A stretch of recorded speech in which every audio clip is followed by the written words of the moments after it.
जब हम लोग छोटे थे वो देखते थे यहाँ पे एक चक्र रहता है, एक शंख रहता है।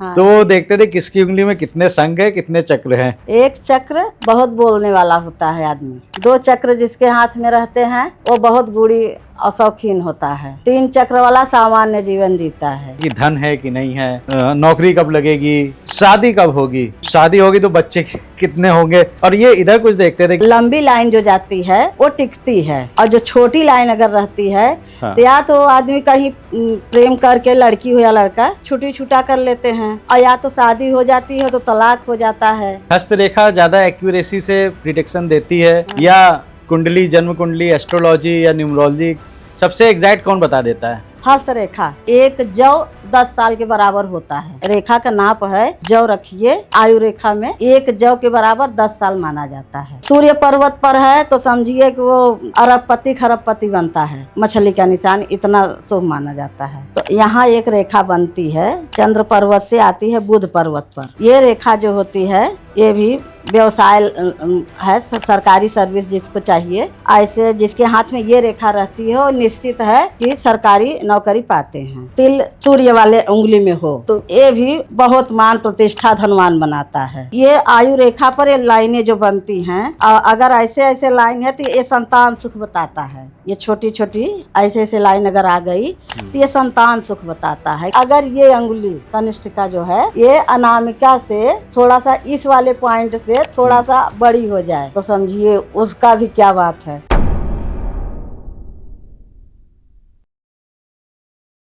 जब मैं आधार कार्ड बनवाने गया पहली बार और उन्होंने मेरे 10 उंगलियों के निशान लिए तो मैंने कहा इसका क्या अब ज़रूरत है, क्योंकि अब साइन करते हैं सब। उस समय जब पता चला, क्योंकि जानकारी नहीं थी, आमतौर पे नहीं होती है, कि दुनिया में, विश्व में जितने भी लोग हैं उन सबके फिंगरप्रिंट्स आपस में मैच नहीं करते हैं, कभी मैच कर ही नहीं सकते हैं। मैंने कहा 700-800 करोड़ लोग हैं इस दुनिया में, और ये ऊपर वाले का, परमात्मा का कैसा करिश्मा है। नमस्कार, वंदे मातरम, जय हिंद। एक बार फिर से आपका बहुत बहुत स्वागत है तिवारी जी टॉक शो के इस बहुत ही खास एपिसोड में। आज ये पॉडकास्ट जिसने देख लिया वो कुछ ना कुछ सीख के जाएगा। बल्कि मैं बता ही देता हूं, आज हमारे साथ में हैं इंदु त्रिपाठी जी, जो कि प्रयागराज से आई हैं। ये पिछले 20 सालों से हस्तरेखा विशेषज्ञ हैं, एस्ट्रोलॉजर हैं, दुर्गा जी की उपासिका हैं, सिद्धियां हैं इनको कई, और ये आज हमें बताएंगी हाथ देखना। यानी कि ये पॉडकास्ट अगर आपने देख लिया तो आज आप हाथ देखना सीख जाएंगे, तो कम से कम अपना हाथ तो देख ही सकते हैं। तो इंदु जी बहुत बहुत स्वागत है तिवारी जी टॉक शो में। तिवारी जी बहुत बहुत धन्यवाद हमें बुलाने के लिए। तो इंदु जी सबसे पहले तो ये बताइए, जब हम लोग छोटे थे तो हम लोग बालक जो थे वो देखते थे यहाँ पे एक चक्र रहता है, एक शंख रहता है। हाँ। तो वो देखते थे किसकी उंगली में कितने शंख है, कितने चक्र हैं जी, है कि नहीं? हाँ हाँ है। तो इसका कुछ महत्व है क्या हस्तरेखा में? हाँ महत्व होता है। क्या होता है बताइए। चक्र का तो महत्व ये है, एक चक्र बहुत बोलने वाला होता है आदमी, दो चक्र जिसके हाथ में रहते हैं वो बहुत बूढ़ी और शौकीन होता है, तीन चक्र वाला सामान्य जीवन जीता है, चार चक्र वाला धन के मामले में कमजोर रहता है, पांच वाला थोड़ा सा कामी, लोभी, कुछ अलग हिसाब से रहता है, मतलब क्या उसको कहते हैं, इधर उधर करने वाला। हाँ, इधर उधर करने वाला। हाँ। और यही चीज 6 वाला जिसके पास 6 चक्र है वो भी इसी प्रकार का होता है। अच्छा। 7 चक्र जो है वो बहुत सुख देता है, और धन के माने में, परिवार के माने में, सबके माने में बहुत बहुत अच्छा माना जाता है 7 चक्र जिसके हाथ में हो। और 8 चक्र जिसके हाथ में वो रोगी होता है। अच्छा। वो हमेशा कुछ न कुछ रोग उसके शरीर में बना रहता है। हाँ। 9 चक्र जिसके हाथ में है वो राजा का जीवन जीता है, राजा के हिसाब से रहता है, जैसे राजयोग जिसको कहते हैं। अच्छा। और 10 चक्र जिसके हाथ में है वो समझिए कि हर सिद्धियाँ, हाँ, राजा भी रहता है, मतलब हर लाइन में वो नंबर 1 पे रहता है। अच्छा, परफेक्शन रहता है। चक्र का ये मतलब होता है। और शंख जो होते हैं, और शंख, अब जो शंख होता है हाँ। वो आपको हम बताते हैं तिवारी जी। शंख में पहला शंख सुख देता है और दूसरा शंख थोड़ा सा वही परेशान करता है या किसी को अटैक्ट करता है, इस हिसाब से दूसरा शंख रहता है। और तीसरा शंख जो है वो निर्धन बनाता है। पांचवा शंख एक लिमिट मतलब एक बराबर स्थिति बनाए रहता है, न निर्धन न धनी। और 5 शंख जो है वो मतलब अच्छे लाइन में रहता है, आदमी सुखी भी रहता है, धनवान भी रहता है। और 6वां 7वां 8वां 9वां ये सब नहीं अच्छे माने जाते। 10वां शंख अगर है तो वो अच्छा माना जाता है। वो जैसे चक्र में 10 वाला स्थिति बनता है राजयोग, ऐसे ही शंख में भी अगर 10वां है तो राजयोग रहता है। और शंख की एक विशेषता ये भी है कि जिसके हाथ में जितना शंख ज़्यादा होता है उतना ही उसके पास पैसा नहीं टिकता। अच्छा। धन नहीं रुकता। अच्छा। आदमी कमाता है, रखता है, फिर भी पैसा रुकता नहीं उसके पास। कोई न कोई बहाना, कहीं हॉस्पिटल, कहीं कुछ खाने पीने में, कपड़ा में, किसी न किसी बहाने वो चला जाता है। अच्छा। इसीलिए हम तो ये सबको बताते हैं कि जिसके हाथ में शंख ज़्यादा हो वो पैसा अपने हाथ में ना रखे, अपने पार्टनर को दे अच्छा, घरवाली को दे दे या घरवाले को दे दे। अगर घरवाली के हाथ में शंख ज्यादा है तो उसका पति रखे, और पति के हाथ में शंख ज्यादा हो तो पत्नी रखे। और दोनों के हाथ में ज्यादा है तो, और दोनों के हाथ में ज्यादा है नहीं ज्यादा है तो उसको बैंक में ही रहने दे। तो बैंक में रहने, खर्च मत करो, कम से कम मतलब घर में पैसा रखो, घर में कम रखो, ये रहता है। कहने का मतलब ये है कि अपने हाथ में पैसा कम रखना चाहिए। नहीं शंख ये क्यों? मतलब शंख जो होता है, शंख जल तत्व है। अच्छा। शंख जो है वो जल तत्व है। जल तत्व से पैसा ज्यादा जाता है, पैसा खर्च होता है। हाँ। इसीलिए अगर ज्यादा शंख रहेगा तो ज्यादातर निर्धनी बनाए रहता है, बहुत कमजोर धन से किए रहता है। अच्छा, कुछ ये कहते हैं कि आध्यात्मिक भी हो जाता है शंख ज्यादा होते हैं तो? आध्यात्मिक 5 शंख तक, 5वां शंख अध्यात्म में लाता है या फिर 10वां। अच्छा। और बीच वाले तो सब नुकसान ही करते हैं, तो इसमें क्या फायदा रहेगा? कुछ नहीं। तो अगर 10 शंख हैं तो फिर अध्यात्म में जा सकता है। तब अध्यात्म में जा सकता है। और 10 चक्र हैं तो चक्रवर्ती सम्राट। 10 चक्र हैं तो 10। चलिए, अब आपको चार्ट भी लेके आई हैं अपने साथ में, तो लाए। तो कुछ वो पहले बात चालू करते हैं कि सबसे पहले तो दिखाते हैं कि धन है कि नहीं है, नौकरी कब लगेगी, शादी कब होगी, शादी होगी तो बच्चे कितने होंगे। और ये इधर कुछ देखते थे कि ये 1 लाइन 2 लाइन, ये तो 3 बच्चे होंगे, 2 बच्चे होंगे। ये सच है क्या? बच्चे की कैसे देखते हैं? बच्चे को यहीं बुध पर्वत पे बताइए आप जरा, रहते हैं कैसे? ये जो लाइनें रहती हैं, इससे बच्चे देखे जाते हैं। अच्छा। कि कितने बच्चे रहेंगे। और इसमें भी जो छोटी लाइन बड़ी लाइन होती है, तो जो छोटी लाइन रहती है उसको कहते हैं कि लड़की होती है। अच्छा। और जो बड़ी लाइन होती है उनको कहते हैं लड़का होता है। अरे वाह। तो दाएं हाथ में देखना है कि बाएं में? दाएं में। अच्छा, शादी से पहले मैंने बच्चे पूछ लीजिए, पहले शादी का बताइए कि शादी कैसे देखते हैं, कि किसकी कब होगी, होगी कि नहीं होगी, होगी तो टिकेगी या नहीं टिकेगी, डाइवोर्स तो नहीं होगा, ये सब कैसे देखते हैं? ये सब ये बगल में बुध पर्वत पर यहाँ बगल से लाइनें ऐसे आती हैं। तो इसमें भी छोटी बड़ी रहती हैं। ये देखिए यहाँ बुध पर्वत पर, तो ये जो लंबी लाइन जो जाती है वो टिकती है। अच्छा। और जो छोटी लाइन अगर रहती है तो या तो आदमी कहीं प्रेम करके, लड़की हो या लड़का, प्रेम करके छुट्टी छुटा कर लेते हैं। और या तो शादी हो जाती है तो तलाक हो जाता है। अच्छा ना, ये होता है इसमें शादी विवाह में। अच्छा। और जो लंबी गई है लाइन बुध पर्वत तक तो वो शादी टिकती है। तो मतलब ये भी पता चल सकता है कितने अफेयर हैं उसके? अफेयर ये पता चल जाता है, ये पता चल जाता है। अच्छा। ये भी होता है कि मान लीजिए कहीं प्यार कर रहा है बच्चा, और शादी नहीं हो पा रही है, ना, तो वो लाइन भी इसमें आ जाती है। वो कैसे देखते हैं? इसी में छोटी छोटी अगल बगल में आ जाते हैं। मान लीजिए एक लाइन है, एक लाइन है तो वो परफेक्ट एक ही शादी करेगा, लेकिन वो छोटी है। ये नहीं, छोटी रहेगी ही नहीं। अगर एक लाइन है और वो छोटी है, एक लाइन है तो निश्चित है कि वो मतलब दोनों पति पत्नी के हिसाब से ही रहेंगे, वो कहीं प्यार नहीं करेंगे। अच्छा।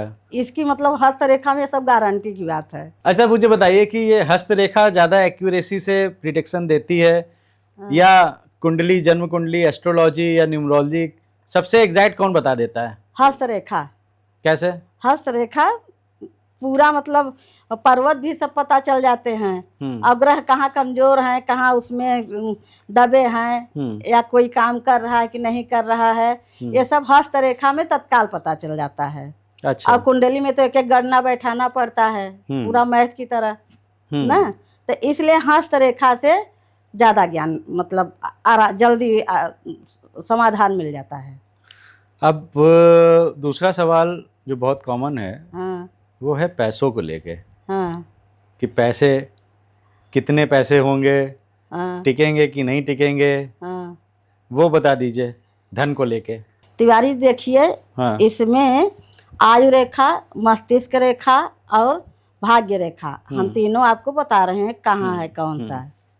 ये है आयु रेखा, ये आयु रेखा है, ये भाग्य रेखा है, और ये हृदय रेखा है जी, और ये मस्तिष्क रेखा है। ये 4 रेखाएं हाँ इसमें। ठीक। तो इसमें आयु रेखा से जुड़ा रहता है कि कौन कहाँ कितना कैसे कमा रहा है।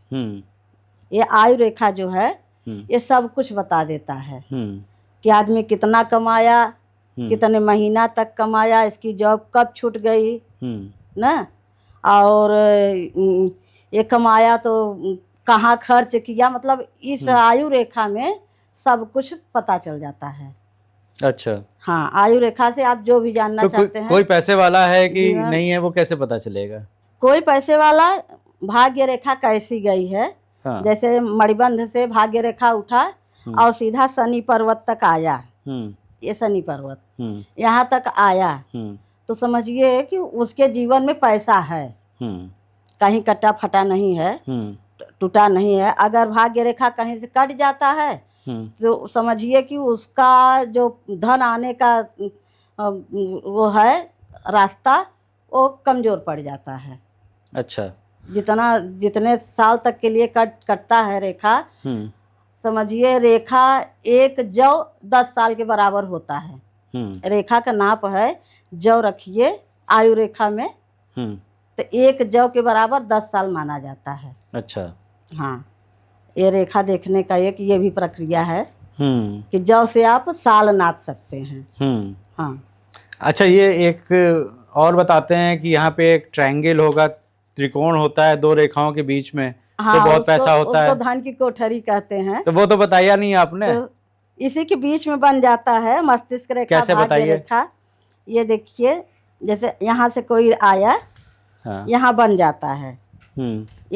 ये जितना बड़ा रहता है उतना ही धन रहता है आदमी के पास, और जितना छोटा रहता है उतना उसके पास धन कम रहता है। मतलब जितनी ज्यादा बड़ी होगी, ये बड़ी होता है, त्रिकोण तिजोरी बोलते हैं इसको। हाँ, तिजोरी, लॉकर जितना बड़ा होगा। हाँ, ये जितना बड़ा रहता है उसके पास उतना ही धन रहता है। अच्छा, मैं देख लेता हूँ पहले अपना वाला भी। किसी भी लाइन तो है, में और थोड़ा खुला रह गया फिर जो खुला रहता है उसका खर्च होता रहता है। हाँ, ये बात तो है, उसका खर्च होता रहता है। पैसा आएगा लेकिन टिकेगा हाँ, नहीं। अगर कहीं रास्ता बन गया है खुलने का, हाँ। तो वो पैसा कहीं न कहीं खर्च होता रहेगा, टिकेगा नहीं। हाँ, बैलेंस पूरा बना नहीं रहेगा। ये लेकिन सब लोग बताते हैं पैसा तो है, टिकता नहीं है। हाँ, ये है। और इसी में एक आता है मछली का निशान। अच्छा। हाथ में एक मछली का निशान आता है। ये निशान ऐसा है कि जैसे 10 आदमी हैं तो उसमें एकाक को नहीं होगा मछली का निशान। ज्यादातर लोगों के हाथ में मछली का निशान रहता है। कहाँ पे रहता है बताइए? वो अपना अपना स्थान रहता है। जैसे कहीं यहाँ पर हो गया, यहाँ राहु का भी स्थान है ना, तो यहाँ भी हो जाता है। बुध पर्वत पर है तो वो बहुत लाभ देता है, मतलब अथाह धन देता है। अगर सूर्य पर्वत पर आ गया मछली का निशान, छोटा बड़ा कुछ न कुछ रहता ही है। तो कि कहाँ रहता है अब ये नहीं निश्चित है कि यहाँ है कि यहाँ है, सबका अपना अपना जातक का हाथ होता है ना, किस जातक के हाथ में कहाँ है। हम्म तो सूर्य पर्वत पर है तो समझिए कि वो अरबपति खरबपति बनता है।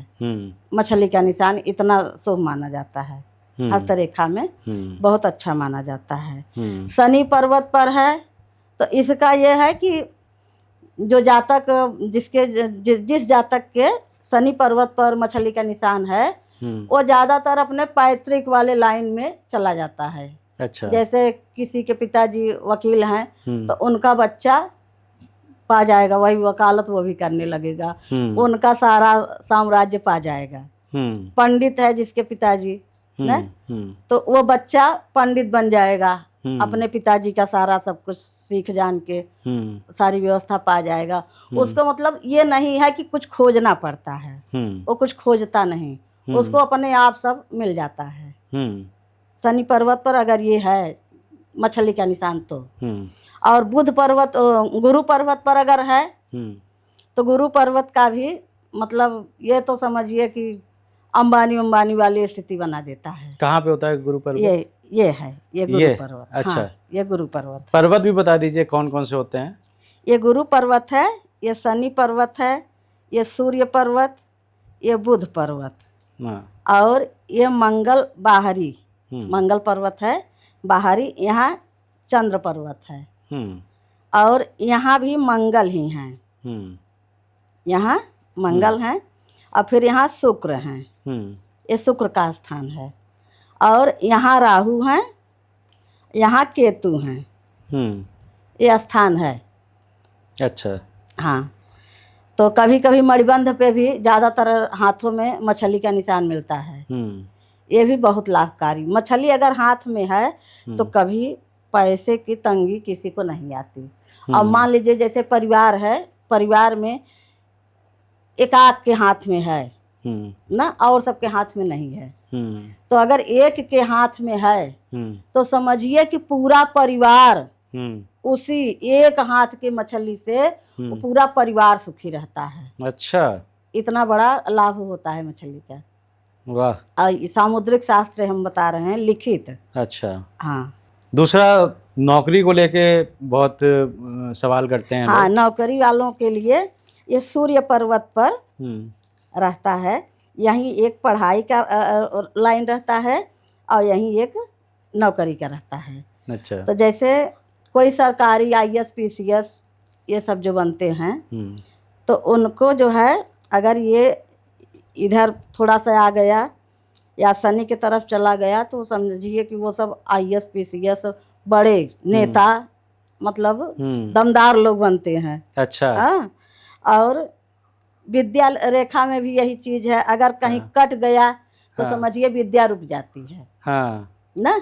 हाँ। और जैसे यही क्या कहते हैं सर्विस लाइन जो है, ये भी कहीं कट गई तो निश्चित है कि नौकरी रुक जाती है। अच्छा।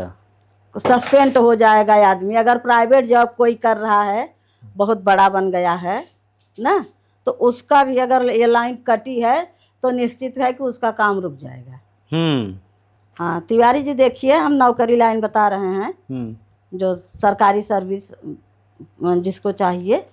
तो यहाँ एक रेखा बनती है, चंद्र पर्वत से आती है बुध पर्वत पर। इतनी लंबी? हाँ। अच्छा। ये रेखा जो होती है, हाँ, ये भी व्यवसाय है, सरकारी सर्विस जिसको चाहिए। हाँ। ऐसे जिसके हाथ में ये रेखा रहती है वो निश्चित है कि सरकारी नौकरी पाते हैं। सरकारी नौकरी की लाइन है। हाँ, सरकारी नौकरी की लाइन है। हाँ। यहाँ सूर्य पर्वत पर भी अगर बढ़िया है, हाँ, और यहाँ भी एक निकल आया, ये लाइन आ गई जिसके हाथ में, तो उसको निश्चित है कि सरकारी नौकरी मिलता है। अच्छा। हाँ। और अगर बहुत बड़ा बिजनेसमैन बनेगा कोई, वो कैसे पता चलेगा? बिजनेसमैन बनेगा तो ये जो यहाँ से बुध पर्वत से ये थोड़ा और ऊपर आ जाएगी। हाँ। ठीक है, ऊपर आ जाएगी और बीच में इसमें ये निशान आ जाएगा। क्या कहते हैं, द्वीप निशान आ जाएगा। अगर ये निशान आ गया तो समझिए कि वो बहुत बड़ा बिजनेसमैन होगा। अच्छा। हाँ। तो ये बताइए मुझे कि आपने नौकरी की भी बता दी, बिजनेसमैन की भी बता दी। हाँ। बहुत से दोनों काम नहीं करते हैं। हाँ। और नेता बन जाते हैं। हाँ। उसकी रेखा होती है क्या? उसकी रेखा में यही मछली काम करता है। कहाँ पे होगा मछली? मछली मतलब हाथ में ज्यादातर सूर्य पर्वत वाला हाँ। काम करता है। अच्छा। सूर्य पर्वत पर अगर है तो सर्विस लाइन में या नेता लाइन में बड़े बड़े जो उद्योगपति हैं, हाँ। उनके हाथ में गारंटी के साथ सूर्य पर्वत पर हाँ। कहीं न कहीं छोटी बड़ी मछलियां होती हैं। अच्छा। हाँ अच्छा इंदु जी, ये बताइए कि कुंडली में 9 ग्रहों की बात होती है जी और जी। वो चार्ट बनता है जिसमें 9 ग्रह रहते हैं हाँ और उसके हिसाब से ही वो प्रिडिक्शन करते हैं। हाँ तो हाथों में भी क्या ये जो ग्रह आपने अभी बताए हैं कि यहाँ पे बुध है, शुक्र है, तो उसका क्या प्रभाव होता है और कौन सा ग्रह कहाँ पे होगा? जैसे कुंडली में होता है वैसे हाथ में होता है। हाँ तो तिवारी जी हम चंद्रमा के बारे में बता रहे हैं। जिसका चंद्रमा उच्च का रहता है वो अपने जीवन में चंद्रमा संबंधित हर कार्य में सफल रहता है और उसको कभी सर्दी जुखाम बीमारी से वो बचा रहता है। और जो शुक्र पर्वत है अगर ये उच्च का है, दबा नहीं है, कमजोर नहीं है, तो ये समझिए कि वैवाहिक लाइन में, धन के लाइन में ये बहुत अच्छा माना जाता है। और इसका ये काम है कि धन रिलेटिव जितना कार्य है ये भी अंबानी वाला काम करता है। अगर जिसके हाथ में शुक्र उच्च पर्वत है, ऊंचे में, वो समझिए कि बहुत धनवान होता है, जिसको कहते हैं लग्जरी जी। हाँ उस हिसाब से रहता है। अच्छा। हाँ शुक्र का काम ये है। गुरु पर्वत भोग विलास भी लाता है ना शुक्र? हाँ भोग विलास भी लाता है। यही तो अच्छा। कह रहे हैं ना कि दाम्पत्य जीवन में हाँ बहुत सुखी रखता है परिवार। दाम्पत्य जीवन कहते हैं एक्स्ट्रा मैरिटल अफेयर हो जाते हैं शुक्र जब बहुत उच्च का होता है, तो ये भी कहा जाता है। नहीं, किसी किसी का मतलब और लाइन के अनुसार, हाँ। लेकिन सिर्फ शुक्र पर्वत अगर हम देखते हैं तो दाम्पत्य जीवन में, पारिवारिक जीवन में ये बहुत अच्छा होता है। अच्छा। और धन के माने में भी लग्जरी जीवन देता है। शुक्र ऐसा है। धन होगा तभी लग्जरी जी अगर पाएगा। कमजोर है शुक्र पर्वत हाथ में कमजोर है तो वो ये काम कर सकता है। अच्छा। तब वो नशा कराएगा, वो दूसरे मतलब चरित्रहीनता पे ले जाएगा। ये सब काम शुक्र करता है जब कमजोर रहता है तब। और उच्च का रहता है तो सुख ही सुख देता है। अच्छा। हाँ ये शुक्र का बात है। ठीक। और तिवारी जी ये बता रहे हैं यहाँ गुरु पर्वत है। तो गुरु पर्वत का काम है, आदमी हमेशा अगर उच्च का है तो दिमाग से तेज रहता है। गुरु का काम क्या है? मस्तिष्क सही रखना। हाँ ना सही बात। तो मस्तिष्क ये सही रखता है, विद्वान बनाता है। और जहाँ गलत राह है अगर कोई आदमी पकड़ना चाहता है और ग्रहों के अनुसार तो ये वो काम रोक देता है। गुरु पर्वत ये संभालता है, बचाता है जी। और विद्वान बनाता है। समाज में उठना बैठना ये सब कुछ गुरु का काम है जी। बहुत सम्मान दिलाता है ये। और शनि पर्वत जो है ये अगर उच्च का है तो समझिए हमेशा ये भी राजयोग दिलाता है। इसका काम है राजयोग दिलाना। और अगर धन संपत्ति कायदे से दे रहा है शनि और वो फालतू में खर्च आप कर रहे हैं, मतलब सही जगह न खर्च करके गलत जगह पैसा यूज कर रहे हैं, फालतू उड़ा रहे हैं, कहीं गाना में कहीं खाना में, धर्म में नहीं लगा रहे हैं, तो ये तुरंत जितना आपके पास धन आया है उसके बाद ये रोक देता है। अच्छा। फिर धन नहीं आने देता। हाँ। शनि न्याय का देवता है ना। हाँ। ये धर्म कर्म से जुड़े रहते हैं। अच्छा। इनका ये काम है।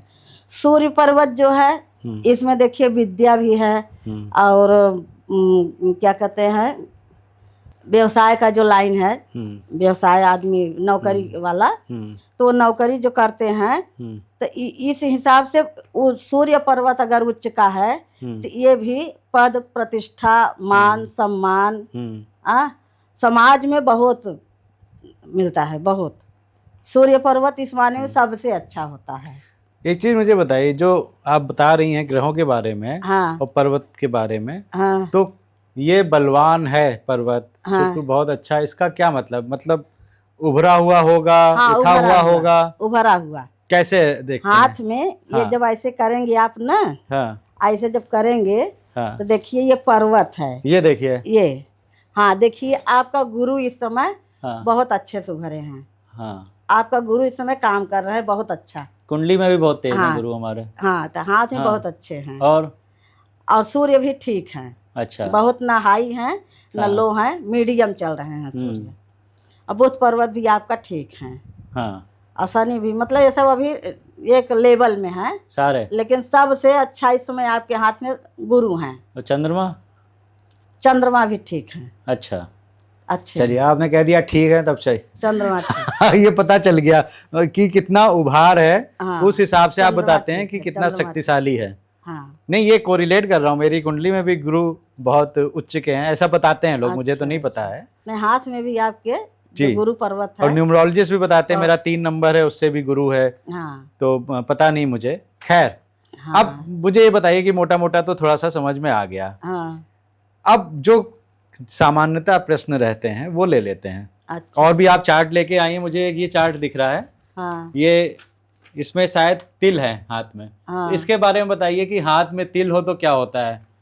हाथ में देखिए हम्म, अगर ये तिल सूर्य वाले उंगली में हो, हाँ ठीक सूर्य पर्वत पर जी, हो तो ये भी बहुत मान प्रतिष्ठा धनवान बनाता है। अच्छा, ये देखिए इसमें इस पे दिखाया है, हृदय हाँ। रेखा पे दिखाया है, हाँ इसमें एक तिल हाँ। हृदय रेखा पे दिखाया है। हाँ, और इसको अगर मुट्ठी बांधो, हम्म मुट्ठी आप ऐसे बांधते हैं हम्म और इसके अंदर आ जाता है हम्म तो समझिए कि हर माने में हम्म सुख सम्मान भौतिक सुख, मतलब हर ढंग का सुख ये देता है तिल। और अगर इस अंगुरी में है कहीं अगल बगल क्या कनामिका में, कनिष्ठिका में, तो ये भी बहुत सुख देने वाला तिल होता है।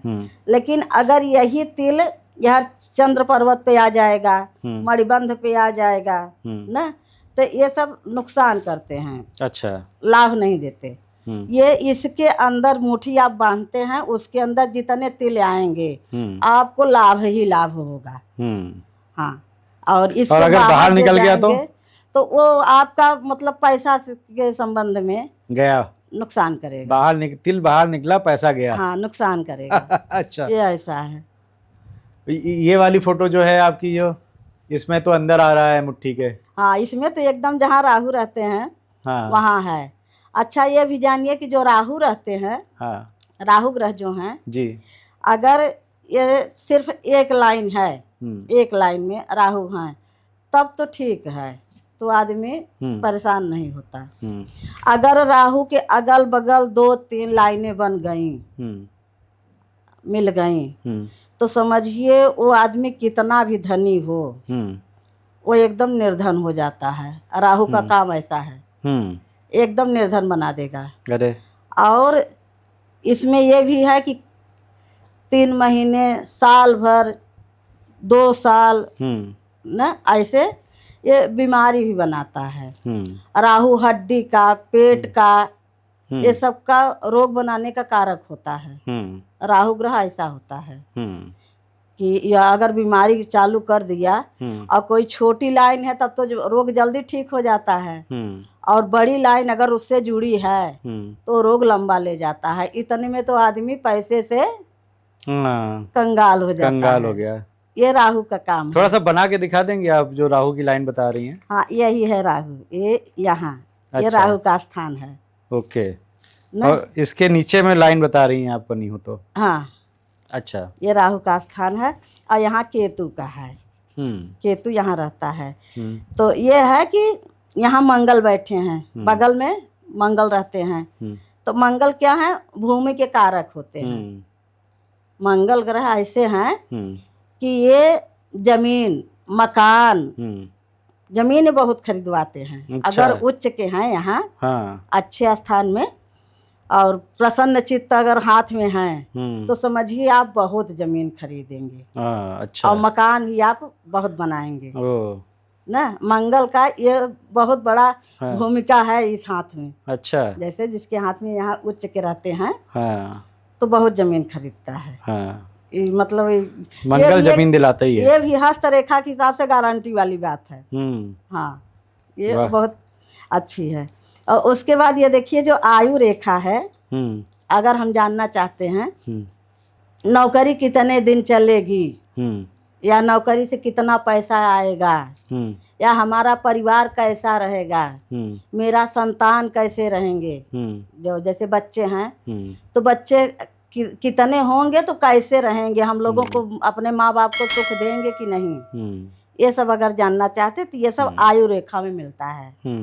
आयु रेखा में, आयु रेखा अगर कहीं बीच में खंडित हो जाता है तो ये भी पता चलता है कि आयु में कोई ग्रह है। जैसे अब यहाँ देखिए लाइन पार कर गई ना, तो ये समझिए कि कोई ग्रह आने वाला है जी। अगर मोटी है तब तो समझिए कि कोई एक्सीडेंट होगा या मार्केस ग्रह होगा जो कुंडली में रहता है ना। अगर कुंडली में मार्केस है तो हाथ में जरूर वो लाइन कट जाएगी उसी समय पर। अच्छा, हाँ, तो ये आयु रेखा पर ये लाइनें जो बनती हैं, अगर ऐसे ऐसे लाइन है तो ये संतान सुख बताता है। ये छोटी छोटी ऐसे ऐसे लाइन अगर आ गई तो ये संतान सुख बताता है कि संतान से आपको सुख है कि नहीं। तो ये बहुत अच्छा साइन ये भी है हाथ में जी। ये भी बहुत अच्छा साइन माना जाता है। अच्छा, अगर नहीं संतान से सुख नहीं मिलने रहता तो समझिए कि ये लाइन नहीं रहेगी। अच्छा, हाँ, तब यहाँ ये नहीं रहेगा। और इसमें आयु रेखा यहीं तक मानी जाती है। कहते हैं ना कि आयु रेखा यहाँ तक, कितने लोग तो यहाँ तक बताते हैं, लेकिन इसमें भी यहाँ तक का एक कलर होता है। हाथ में देखिए कलर होता है, यहाँ तक अलग कलर है, फिर यहाँ से देखिए अलग कलर हो जाता है। यहाँ तक देखिए डार्क है और फिर यहाँ से लाइट हो जाता है। तो इतना ही समझिए कि सही रेखा है आयु रेखा। और इसके बाद मंगल ग्रह और यही संतान या धन कितना आएगा, आदमी के पास कितना पैसा रहेगा, और इसमें सब कुछ अगर छोड़ के हम लोग देखते हैं तिवारी जी, तो ये समझिए यहाँ मणिबंध है। मणिबंध पर 3 रेखाएं होती हैं। अच्छा, इस जगह पे? हाँ, यहाँ अच्छा। यहाँ देखिए, हाँ। ऐसे आप करिए तो यहाँ 3 रेखाएं बनती हैं। अच्छा, अगर तीनों रेखाएं भरपूर बन जाएं, हाँ, तीनों रेखाएं हाँ। एकदम फिट रहें, बराबर बराबर, हाँ। कहीं कटी फिटी न रहें, तो ये एक संतान की होती है, एक आयु को होती है, एक धन की होती है। 3 रेखाएं, तीनों अपना मतलब अगर हाथ में कोई भी रेखा दूषित हो, नहीं काम कर रही हो, और मणिबंध पर तीनों रेखाएं सही हैं, तो समझिए कि हाथ वाला काम छोड़ के मणिबंध है आपका काम करेगा। हस्तरेखा में ये भी एक सच्चाई है। अच्छा, और हस्तरेखा में तिवारी जी बनता है एक यम यम का निशान। अच्छा, तो यम का निशान एक तरह से बहुत अच्छा भी माना जाता है, और इसका सबसे बड़ा अवगुण भी है। हाँ। इसका अवगुण ये है, जैसे हम कोई काम कर रहे हैं, हाँ।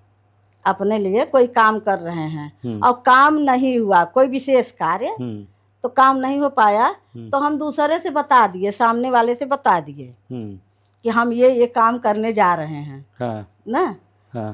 तो सामने वाला सुन लिया, हाँ। और वो तो सुन के गया, उसका कोई काम अच्छा हो जाएगा, लेकिन अपना काम बिगड़ जाएगा। अपना काम बिगड़ जाएगा। पहले से नहीं बताना चाहिए। पहले से, जिसके हाथ में यम का निशान है, अब समझ में आया, तो ये मेरे अंदर बड़ी दिक्कत है। कोई खास बात अगर हो तो सामने वाले को नहीं बताते। वो कहाँ होता है यम का निशान, वो भी बता दो। यही ज्यादा, क्योंकि मैं तो पहले ही से बता देता हूँ सबको, मैं ये करने जा रहा हूँ। इससे मिलता है, ज्यादातर यहाँ से यम बनता है। ये ऐसे, ये तो 4 बन गया। नहीं, ऐसे देखिए, ये वो पहले से एक लाइन थी ना। अच्छा, ये एम, हाँ, ये तो बनता है मेरे ना, हाँ। अगर जिसके हाथ में ये यम बनता है, कहीं कहीं और अलग अलग जगह बन जाता है, लेकिन हाँ। यहाँ ज्यादातर रहता है, हाँ। हाथ में। ठीक, तो ऐसे जातक को जो हैं, हाँ। यम वाले, हाँ। उनको कोई विशेष कार्य करना हो तो पहले कर लें, उसके बाद किसी और को फिर गाना गाएं। हाँ, ढिढोरा पहले नहीं पीटना, हाँ। है नहीं, उसका कोई काम अच्छा हो जाएगा। जिसको बताओगे वो निपट गया, वो लेके निकल गया। ये इसकी एक खासियत है। आज पकड़ इसको में आ हम गई। आजमा भी लिए बात हैं। पकड़ में आ गई, आज आपने बता दिया मुझे। ये सब हम आजमा आज लिए से हैं। एकदम बंद, हाँ मुंह बंद, नहीं बताऊंगा किसी को। हाँ, यही ये सब। बढ़िया पॉइंट बताया आपने। और एक हाथ में और विशेषता होती है जी। इसको हम रख रहे हैं। हाँ, जैसे ऐसे आप करिए, नहीं हम दिखाएंगे नहीं अपनी रेखा। नहीं दिखाए, हाँ, कैमरे ऐसे देख आप लेंगे सब। करिए। अंगुलियों रोज के एक दो बीच जोशी में, आते हैं हमारे पास में। अंगुलियों के बीच में हाँ अगर सांस रहती है हाँ, अच्छा। तो समझिए ऐसे आदमी के पास से भी पैसा निकलता जाता है। हाँ तो वो दिख रही है, दिख रही थोड़ी है थोड़ी तो है। ऐसे हाँ ना। हाँ। तो ऐसे आदमी के हाथ से हाँ। पैसा मतलब नहीं, आपका उतना ऐसे नहीं है, नहीं है। आपका नहीं है। नहीं, आपने कह दिया मान लिया। आपका सही है। अच्छा। तो ये पैसा अगर यहाँ यहाँ ऐसे किसी होल किसी है। का थोड़ा सा उंगली टेढ़ी मेढ़ी नहीं होती हाँ हाँ तो ऐसे बन जाते हैं, जैसे इतने इतने गैप बन जाते हैं। हाँ हाँ। गैप वाली जो अंगुलियां होती हैं गायब तो नहीं है हमारे। वो भी शंख की तरह धन अच्छा। नहीं टिकने देते। ओ, वो रास्ता बना के किसी न किसी बहाने खिसक गए। खिसक जाता है। वाह। और धन भी परिवार में भी उसका सम्मान परिवार नहीं करता। एक ये भी बात है। और अंगुली में एक खासियत ये है कि अगर ये अंगुली कनिष्ठिका जो है ये अनामिका से थोड़ा सा इस वाले पॉइंट से थोड़ा सा बड़ी हो जाए तो समझिए उसका भी क्या बात है, उसका भी बोलबाला रहेगा सम्मान में, धन में। अच्छा। मतलब वो संघपति और हाँ। अरबपति की स्थिति में रहेगा। वाह। और ये अंगुली जितना ही छोटी रहेगी इससे हाँ। उतना वो धन से और परिवार से कमजोर बनेगा। अच्छा। हाँ, इस अंगुली की एक खासियत ये है। ओ, हाँ। अच्छा।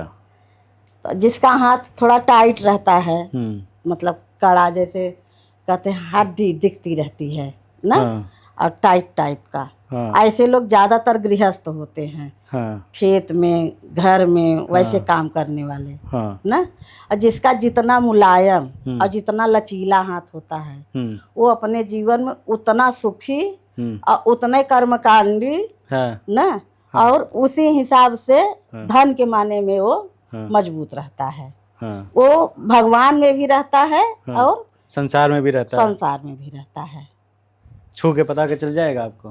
हाँ, पता चल जाएगा। देखिए आपका तो मुलायम है, आपका मुलायम है ना। मतलब कर्मकांडी है। हाथ का भी, और जिसकी टेढ़ी मेढ़ी उंगलियां हैं वो ज्यादातर या तो सन्यासी बन जाते हैं। हाँ। या तो वही गरीबी वाले लाइन में, न हाई न लो, मीडियम में रहते हैं। जिसकी टेढ़ी मेढ़ी उंगलियां, नाखून छिन्न भिन्न रहता है, छोटा छोटा चिपटा चिपटा। अच्छा ना। रूमेटॉइड आर्थराइटिस में भी ऐसा होता है। हस्तरेखा में ये सब भी देखा जाता है। हाँ। तो ऐसे लोग जितना नाखून सुर्ख रहेगा, लंबा सुंदर पतला, उतना अच्छा माना जाता है हस्तरेखा में। वाह। वो उतना ही धनी, उतना ही सम्मानित, मतलब हर लाइन में वो पॉजिटिव रहेगा। हाथ की स्थिति ऐसी बनती है। अच्छा। हाँ। अब मुझे ये बताइए कि आपने अभी कहा था कि रेखाएं बनती बिगड़ती रहती हैं। हाँ। लेकिन जो फिंगरप्रिंट्स हम लोग लेते हैं वो तो वही रहते हैं पूरी उम्र। ये सब छोटी छोटी नहीं बिगड़ती। और वो भी जो गाँवों में काम वाम दिन भर करते रहते हैं उनकी रेखा आप देखिए कभी। हाँ। ना। हाँ। तो कभी कभी इतना मिट जाता है कि उनका फिंगरप्रिंट लगता ही नहीं है। अटेंडेंस नहीं लगती है कई बार। एक हमारे रिलेटिव हैं पहचान के, वो समझिए कि आज तक उनका आधार कार्ड नहीं बन पा रहा है। अच्छा। हाँ। और क्यों नहीं बन पा रहा है, उनके मतलब ये अब है ही नहीं है, फिंगरप्रिंट वाली जो लाइनें होती हैं नहीं है उनके हाथ में। इसी कारण आज तक उनका आधार कार्ड नहीं बना। अरे, निर्वाचन कार्ड, आधार कार्ड उनका अभी बना ही नहीं है। तो उनको कुछ डालना चाहिए एप्लीकेशन वगैरह। और एकदम मतलब रिलेटिव हैं हमारे, संज्ञान लेना चाहिए भाई। तो उनके परिवार का है, उनकी पत्नी का है, वो उसी उनके पत्नी के आधार कार्ड से घर का पूरा बात काम चलता है। अच्छा। अब वो कहते हैं जाने दो, क्या करेंगे हम, जब नहीं बन रहा है तो नहीं बनेगा। लकीरें नहीं हाथ में तो आधार कार्ड बनवा के क्या लकीरें करेंगे? नहीं है, छोड़िए। इतना चिकना हो जाता है। किसी किसी के हाथ में बहुत कमजोर होता है, हाँ। और जितने लाइन कमजोर होती है, हम्म, ये मोटी भी बहुत नहीं होनी चाहिए, हम्म, बहुत मोटा भी हम्म, नहीं अच्छा माना जाता। जैसे हाथ में मछलियाँ हैं, किसी किसी के हाथ में चौड़ी मोटी मछली हो जाती है ना, तो ये भी मतलब वो मोटापा बढ़ाता है, दिमाग बड़ा स्थूल बना देता है ना। तो ये सब हस्तरेखा में देखा जाता है। अच्छा, कहते हैं जितना साफ हाथ रहेगा उतना अच्छा होता है। हाँ। ज्यादा रेखाएं कटा फटा वो ज्यादा अच्छा नहीं होता हाँ, है। जैसे किसी के हाथ बहुत जालीदार रहते हैं, हाँ हाँ पूरा जाल जैसे हाँ, बुना रहता है हाँ। ना, इतनी ज्यादा रेखा हो जाएगी कि समझ में नहीं आएगा कि कहाँ हाँ। से क्या इनका देखें। हाँ ऐसे कई हाथ आए हैं हमारे पास देखने के लिए, जी। तो उसमें हम क्या करते हैं, मेन रेखा किसी तरह देख के उसी के आधार पर उनको बताते हैं, और फिर उनको हम पूजा बता देते हैं पूजा करो कि जो रेखा ज़्यादा दिक्कत समझ में आती है उसी आधार पर गणेश जी को बता देते हैं, दुर्गा जी के हिसाब से है तो उनका बता देते हैं, हाँ। लक्ष्मी जी के हिसाब से हम पूजा बताते हैं। सबको हस्तरेखा में जो गड़बड़ी देखते हैं उनको पूजा उपाय में पूजा बताते हैं कि यही आप करिए ठीक हो जाएगा। ज़्यादातर लोग बाद में कहते भी हैं कि हमको आप सही है। इंदु जी, एस्ट्रोलॉजर के पास में जब लोग जाते हैं तो कुछ परेशानियां लेके अपनी जाते हैं और वो पूछते हैं कि भाई धन नहीं रुक रहा है, कैसे रुकेगा, शादी कब होगी, नौकरी कब लगेगी। हाँ तो अब आप देखती हैं हाथ, जी। तो जब हाथ दिखाने आते हैं और आपसे पूछते हैं कि कुछ बता दीजिए उपाय कि काम हमारा जल्दी हो जाए, तो क्या बताती हैं आप? बस उनको तिवारी जी ये बता देते हैं कि आप किसी को गणेश जी की पूजा बता देते हैं ग्रह के अनुसार, किसी को दुर्गा माँ की पूजा बता देते हैं, किसी को माँ लक्ष्मी की पूजा बता देते हैं। बस यही हम सबसे कहते हैं कि आप लोग पूजा करिए, पूजा ही एक रास्ता है। बस भगवान के ही शरण में हम सबको कहते हैं जाने के लिए। वाह, मेरा यही एक उद्देश्य है कि जो करे पूजा से भगवान से वो पाए। बिल्कुल। बहुत अच्छा कर रही हैं आप। और मेरा भी यही मानना है कि भैया आखिरी में जाना उसकी शरण में है, शरण में है, तो उसी को पूजो जिसके हाथों में सारे ग्रह नक्षत्र सब कुछ उसी के हाथों में है, उसी के हाथ तो में। क्यों इधर उधर भटकना। तिवारी जी, हम आपको एक चौपाई इस पर सुना रहे हैं जी। तुलसी रेखा कर्म की, मेट सके न राम, गर मेटे आश्चर्य नहीं, सोच समझ के काम। ये चौपाई है। तो भाई इंदु जी ने इतनी जानकारी दी हमें हस्तरेखा को लेके, बहुत सी चीज़ें उन्होंने बताई, पहली बार जानकारी मिली। इतने पर्वत होते हैं, सारे ग्रह होते हैं, आप भी सीख सकते हैं बहुत सी जानकारियाँ। अगर आज का ये एपिसोड आपको पसंद आया हो तो हमें कमेंट करके लाइक करके बताइए। इंदु जी बहुत घरेलू महिला हैं।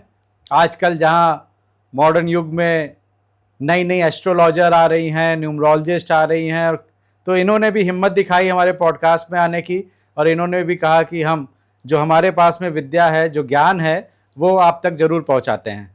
तो हमने इनका साथ दिया। इंदु जी आज हमारे मंच पे आई, आपका बहुत बहुत स्वागत। ये एपिसोड आपको कैसा लगा हमें कमेंट करके लाइक करके बताइए, और अगर तिवारी जी टॉक शो को सब्सक्राइब नहीं किया तो सब्सक्राइब कर दीजिए, और अपनी सेहत का बहुत बहुत ध्यान रखिए।